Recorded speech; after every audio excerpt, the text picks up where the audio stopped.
iPhone turned off or shuts down while charging after iOS 18. So many users have experienced this issue after updating to iOS 18, but don't worry, I'll show you how to fix this problem. So there are simple solutions. The first solution is restarting your iPhone. Simply open the settings app and then go to general. You need to scroll down, go with general right here. And under general, if you scroll down, you will find an option of shutdown here on the bottom.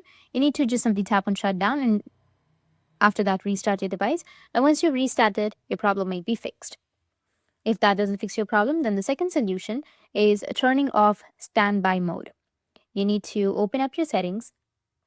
Under settings, scroll down a bit and you'll find the standby option right here. You need to tap on standby and then turn this option off.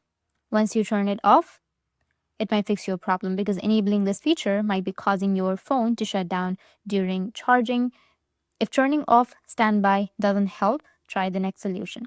For iPhone 8 and later models, you can force restart your phone. You can press and release the volume up button quickly and then press and release the volume down button and then press and hold the side button until the Apple logo appears. This can fix many issues without deleting any data. Next, make sure your iPhone is running to the latest iOS version.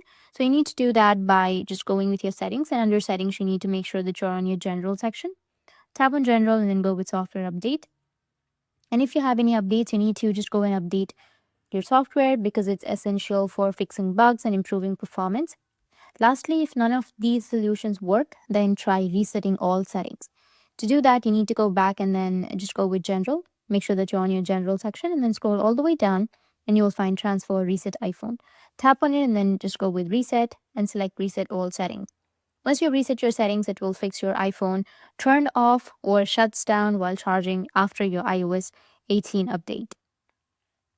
That's it, and if you have any questions, feel free to comment below. Thanks for watching.